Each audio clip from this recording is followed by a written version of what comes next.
Welcome to Scouting Hot Finds Radio. I'm Jason Spangler, the Santee Swapper, your host. Today my interview was with Chris Brightwell, and it's focused on one of my absolute favorite topics in this whole memorabilia hobby for Boy Scout collectors, and that is the original podcast for this hobby called Clothtalk, which previewed in 2005 and lasted for a little over 20-something episodes. Now, Chris was a part of a group of 3 guys who really got this off the ground.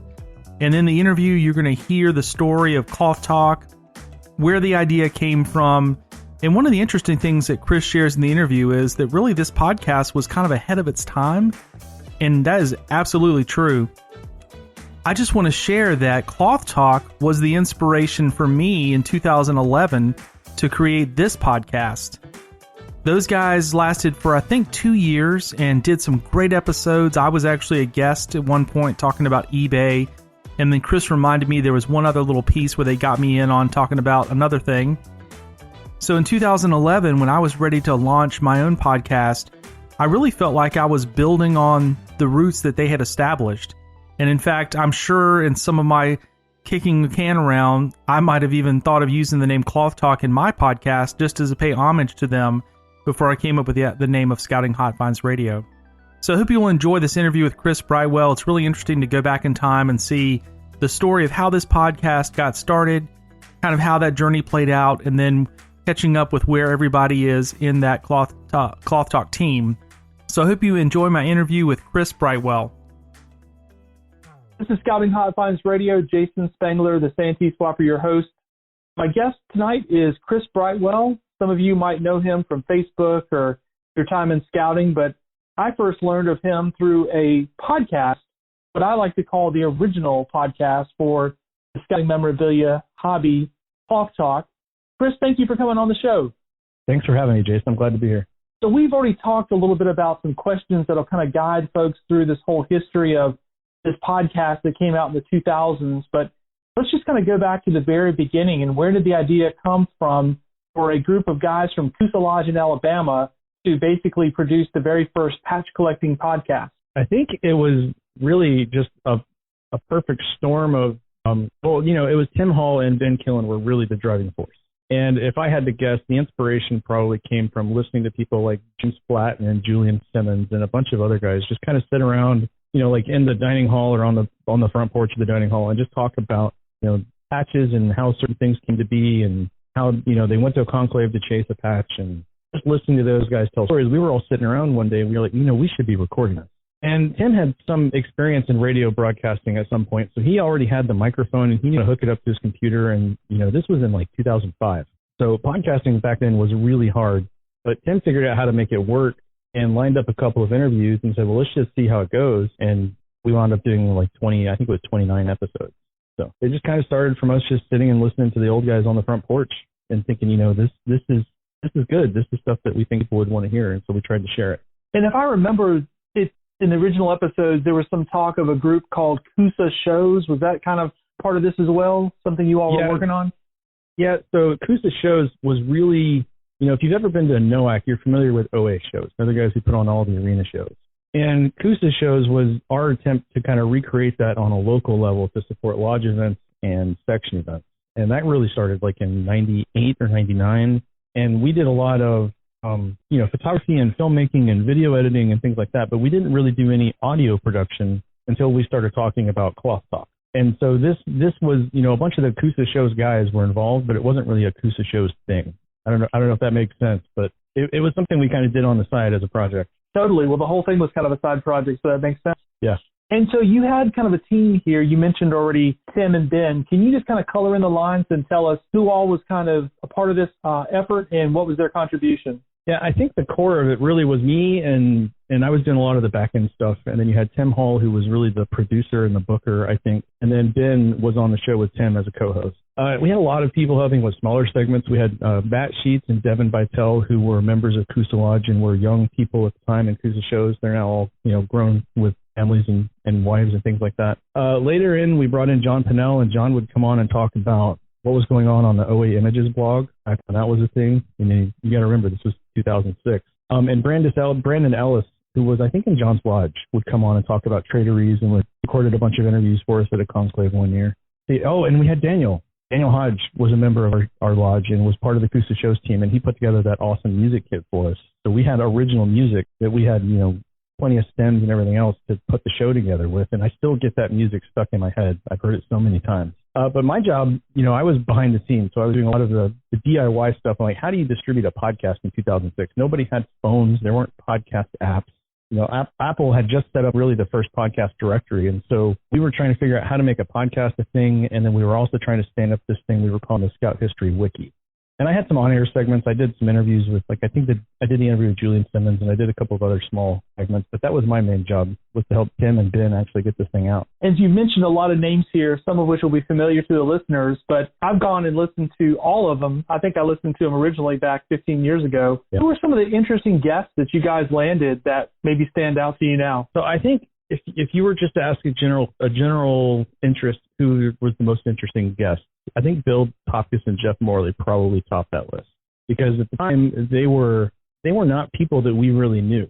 And if you go back and listen to a lot of the old tapes, we relied a lot on our network to book most of the guests. But Bill and Jeff were really outside of our social circle. And so having them on as the guys who wrote, the Blue Book and the First Flaps and Color and the stuff that they were doing really felt special to us. A couple other guys that really stood out, we had Bill Mulrennan on, back in 2006, I think. And we had John Pinnell. That was a lot of fun, too, because those guys were really prominent in the online scene back then. And I think Terry Grove's conversation was really special as well. It's interesting, those names there. Bill Mulrennan, actually, I've interviewed him for this podcast. And it goes right back to, he started his blog in 2004. So I can see how the cross paths for you guys to be talking to him in 2005, 2006 on Clothtalk. Yeah, and Bill is actually instrumental in the fact that I was able to resurrect this podcast, because I thought we had lost everything in a server crash or something way back in 2008. But I found a stash of the old files on a hard drive somewhere in my house when I moved, and all I had was the MP3 files, but I didn't have any show notes. And I said, well, I don't want to listen to 29 episodes and write show notes for 29 episodes. But I found where Bill had actually blogged about each episode as they came out.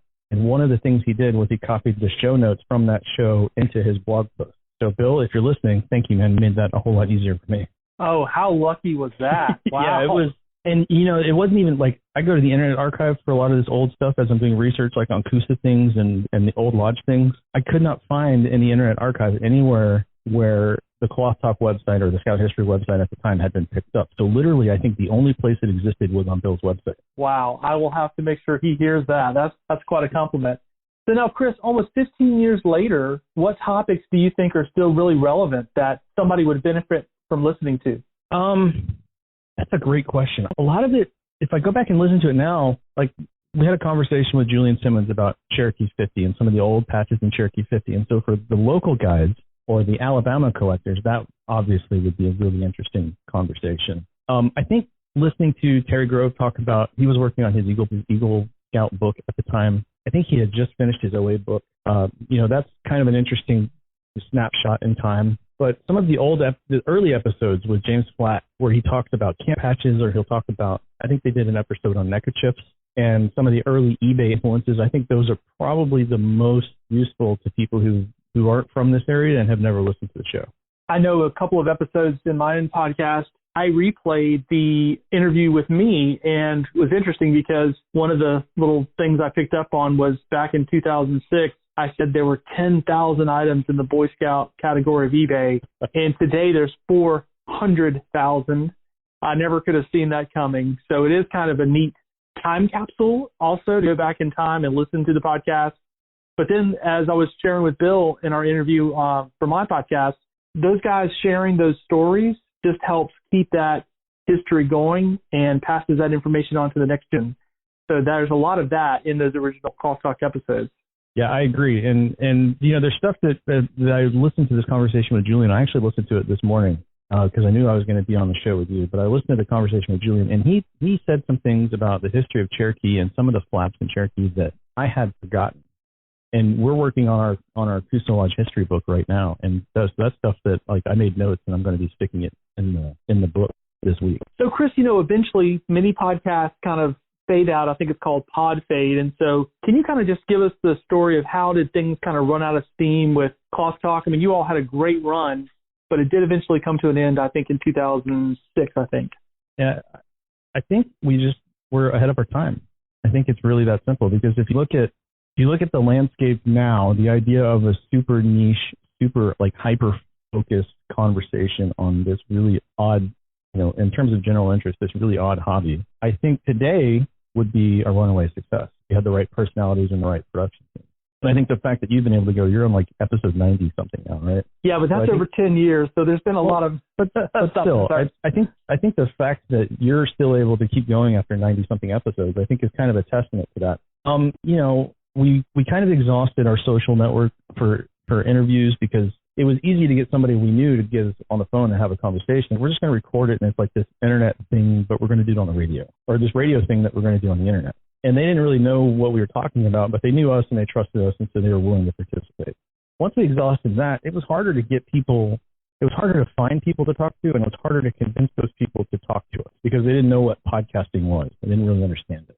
And so, you miss one episode and then you miss another, and then it just kind of fades. And as you have that free time that opens up because you're not on a production brush, you start to do other stuff. And so for us, the podcast kind of faded out as what I would call the golden age of Acoustic Shows was really kind of ramping up, because we had a whole bunch of young people on the shows team that were super excited and super interested and super eager. And so we were kind of fostering that growth while the podcast was fading out. And, before we knew it, it had been a year and a half since we had even recorded anything, and we all just kind of never picked it back up. It just faded out because we ran out of steam and ran out of interviews, and I think we were just ahead of our time. Well, I have a great memory of Clothtalk I want to share, is that at the 2006 pre-NOAC Trade-O-Ree, Tim was there. I'm not sure if you were with Tim or not, or if Ben was, but I remember Tim being there with a portable microphone going around interviewing people during the Trade-O-Ree for Clothtalk, and it even had a Clothtalk emblem on the microphone. I just thought I think that influenced me more than anything to later want to do my own podcast. I thought that was so cool. Yeah, I think that's a testament to Tim's experience in broadcast media and some of his graphic design and Ben's graphic design background. They just kind of put that together on a whim, and it looked great. I wasn't at NOAC that year. I was trying to graduate from college, but I saw the pictures, and I was getting updates every night, and yeah, that was cool. All right, so now we're in 2021 recording this. Tell us, where is the Clothtalk team today? They're all over the place. Last time I talked to Ben, I think he's still in New York. I'm not really sure what he's up to. I haven't talked to Ben in a while. Unfortunately, Tim died in 2016. So that was a sad loss for us. Matt is still in the Birmingham area. He's got a wife and 2 kids now. Devin's in Orlando with his wife. Let's see. Last I heard from John Cannell, he was still running circles around North Carolina somewhere. And I've lost touch with Brandon, but I'm sure he's still in North Carolina doing something. And I haven't talked to Daniel in a long time, but I think Daniel is married and in Colorado with kids. I'm still in Huntsville, of course. James Flatt is basically down the road from me. But the rest of us are just kind of scattered to the wind of time. Hey, Chris, you already mentioned this, but you were able to go back and resurrect these episodes and kind of save them from, the internet cliff or whatever. Can you tell people where they can go and listen to these archived episodes that you recovered? Yeah, so the easiest place if you want to go directly to them is if you have a podcast app on your phone, you should be able to type in Clothtalk into the search field and they'll pop up. If you can't find them, it's on Anchor. It was kind of an experiment for me to see how well I liked Anchor. But I put them all on Anchor, and so if you go to anchor.fm/Clothtalk, they will all be there for you to listen to. And if you can't find that, you can go to scouthistory.org, and that's kind of my landing page for some of the projects that I'm working on, and you can find the link there. That's great. I'll make sure to have that in the show notes. Now, I know that you have got some other projects going on. This is kind of your baby here. Can you tell us a little bit about what you've got going on in the podcasting world? So I got involved with the Scouting Memories project at the 2018 NOAC.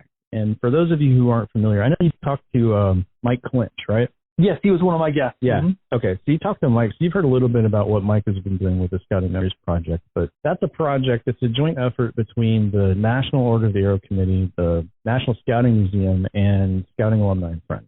And what's amazing to me is they're basically trying to do what we wanted to do in 2006, and that is they're trying to preserve these stories of scouting and these memories, the Scouting Memories Project. They're trying to create a space where people can come and share their memories and share some of their history and share some of their unit history or their council history and kind of make it this, patchwork of stories. And the website's not quite ready yet, but it's something we've been working on for a while. And as part of that, they were looking for a new oral history team lead, and this was in 2018. So they asked me to come on board after NOAC, when I filled in for the GEO oral history team.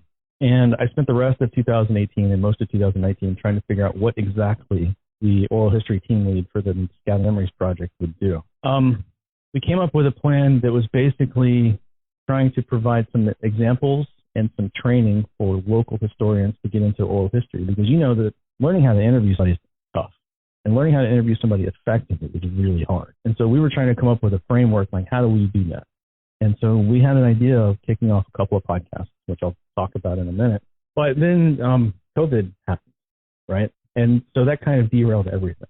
And for me personally, that meant that I had to help figure out how to move a Cub Scout pack through COVID and navigate my son. He's working on his Arrow of Light. They actually just finished. How do we get them through Arrow of Light in COVID? And so 2020 just kind of set everything back for a year. And so now that we're into 2021, I have two projects that I'm basically ready to launch. I just need to record some interviews. That's really all there is to it. The first one is an idea that I've been incubating for a long time. It's called My Favorite Patch. And the idea is this is a short, probably a weekly show where I'll talk to a scout or to a scout leader or maybe to a scout parent about the story behind their favorite patch. And you heard pieces of this. If you go back and listen to the old Clothtalk, they would say, Tim loved to ask, what's your favorite piece in your collection, or what's the one that got away? And so this is kind of expanding upon that question. And so the idea is it's like a 10 or 15 minute, just a conversation. Tell me about your favorite patch and why it's your favorite patch. And maybe it's a memory of your ordeal, or maybe it's a memory of, your first camp out or your first caving trip or that trip to Philmont. I know that if you ask my grandma, she raised 3 Eagle Scouts. And then she raised me, and I became an Eagle Scout. So for her, it's going to be those eagle pins that she wears to every court of honor. And so that's one project that I've been working on. And the other one is where we do a deep dive into personal histories and oral histories and local histories. And I don't have a name for that yet, but I think it's going to be probably every 2 weeks we'll release something. And it'll be about an hour long. And it will be kind of like this, just a conversational kind of thing. But I'm going to try to cover stuff that maybe you would hear somewhere else. That one's still kind of in the works. I don't have a name for that yet, but that's the other one that I'm incubating. And so the goal for both of these is pretty simple. I'm trying to restart this thing that I helped start in 2006 to observe and preserve the oral tradition of scouting. And then by sharing these interviews, hoping that I can help other people find their voice and do similar interviews in their troop or in their council or in their lodge. Well, Chris, I've actually got someone that I am going to interview soon that would kind of fit right in with your new project. So, I'm kind of a eBay guy, memorabilia dealer, I guess. And so I'm always out there with fishing lines trying to find people interested in selling their collections. So I had a hit from a guy. We talked on the phone. Fascinating scout. He was 86 years old. He is 86 years old and was in Cub Scouts during World War II. He remembers everything about doing metal drives and the whole, deal. Was a member of the Explorer Post, was in the Emergency Service Corps. I mean, it's just like, to me, I'm still so fascinated by that war period and all the things the Scouts did. And he had such great memories that I told him, I said, after I get your box of stuff in the mail, I want to call you when I have it all spread out in front of me, and I want to record an interview with you telling me all about this stuff and your memories, because he has such vivid stories. And, that to me was so cool to think about. And, my point was, if I was going to preserve his stuff and put it in a frame and set it out at camp or set it out at scouting events, I wanted to also capture his story orally, which sounds exactly like your idea. Yeah, so one of the things that Bill Topkis has kind of drilled into my brain is that the patches are cool. Putting the frame together with all the old conclave patches, or for you, I guess they would be Dixie patches, or all your old lodge flaps, that's a cool display, and it's going to draw a lot of interest. But the thing that's really going to hook people is if you can tie a story behind the patches, especially if you can take a person and weave their story into the patches. So yeah, I think the sit down, especially if you can do it on a video chat and talk to this guy, I think that would be fascinating. And that's the kind of stuff that I want to find. Those are the kinds of stories that I want to find.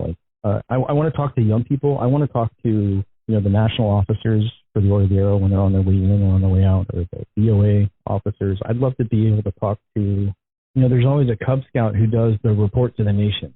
I'm like, I want to hear his story. But then there's people like you and some other, prominent collectors who've been around for a while who I'm sure have fascinating histories just about how scouting has affected them at like a deep level and why they're still involved after all these years. And I think if we collect enough of those stories and just kind of put them together and present them as a project, I think that's a pretty compelling listen. So yeah, I'm excited to hear your conversation with this guy as you go through his patches. Well, I think there's also kind of a multiplier effect. I think about a situation where you have a scout camp and they're trying to raise money to build the next building or do something. And if you have these stories to share, how this camp impacted this young man growing up, and now he's a 3-star general in the Army or whatever. I mean, it's just kind of like it shares the reason why scouting is so important and why people should invest in it. Yeah, and you can go the other way with that too. One of the things that the Coosa Lodge history team is working on is we have a whole lot of camps in our council, just as a process of the consolidation that we went through in '96. And one of or I guess it was '98. Anyway, it was in the late '90s. And one of the things that I've often wondered as a person who grew up in scouting is, there were a lot of names, and the camp was named after somebody, and the dining hall was named after somebody, and the climbing tower might be named after somebody, and the chapel might be named after somebody. But all these people have been dead for years. And so I don't know who any of them are. And I said, well, what if we just put together a little book, maybe 100 pages, and we just go through all of the service centers and all of the camps and everything else, and we just start putting down, stories or short biographies or short histories on how all of these places got their names. And I think that, to be able to, especially if we put it like in the camp trading post, I think to be able to take somebody who may be at camp for their first time, especially if it's somebody's dad, Scoutmasters love that kind of stuff, and give them context for the place that they're in and give them some appreciation for how it got there. I think that would do scouting a world of good. But at least in our area, I think it would be a great resource to have. Well, Chris, if somebody is listening to this interview and they're getting inspired by these ideas, share a way that they could connect with you and maybe pick your brain about this idea of oral history interviews. So the easiest place to find me is probably going to be at scouthistory.org. There's not a whole lot there right now, but that's where I'm trying to organize all of the stuff that I'm doing for scouting history, whether it's personal projects or scouting memories projects or something else. But one of the things I have there is I'm setting up an email list. So as the podcasts launch and as I release them, I'll send out an email. And that's trying to remove the Facebook algorithm and the Twitter algorithm and the Instagram algorithm. And it's like, I want to go directly to these people and say, here is the thing that you want to see. So you can sign up for the email list. If you don't want to sign up for the email list, that's fine. My email address is actually on that page. You can drop me an email, and I'm usually willing to answer any question that anybody asks or read any story that anybody's got to share. That sounds great. Well, Chris, thank you so much for agreeing to come on the podcast. I've said this several times. If you go back and listen through my podcast, Clothtalk was really the inspiration for the whole idea of me launching Scouting Hot Finds Radio, which I believe is 2011 or 2012. I get it mixed up. But you guys really did plant the seed, and I totally agree. When you said earlier in this interview you were ahead of your time, I really think that's true. But you did open the door for more people to step in and follow. Well, I'm just glad to see that kind of the echoes of that project are still there. So thank you for doing what you do, and thank you for having me on. All right, that wraps up my interview with Chris Brightwell of the original Clothtalk team. It's so satisfying to talk to Chris and find out that he is still actively involved in scouting. He has a son who's a Weeblo getting ready to cross over into a Boy Scout troop. They've had, even during this COVID crisis, they've had a good scouting year. And I'm really excited about some of the other projects that he has going forward. If you enjoyed listening to Scouting Hot Finds Radio and like to support my effort to put out content like this for the scouting memorabilia hobby, I would invite you to go to scoutinghotfinds.com. There you can find out about my Patreon group, the Scouting Hot Finds Insider. And for as little as $1 per episode, you could subscribe and help me hire the audio editor that stitches all this together, and it's making it possible for me to stay on a regular schedule. Thank you very much for listening. Jason Spangler, the Santee Swapper.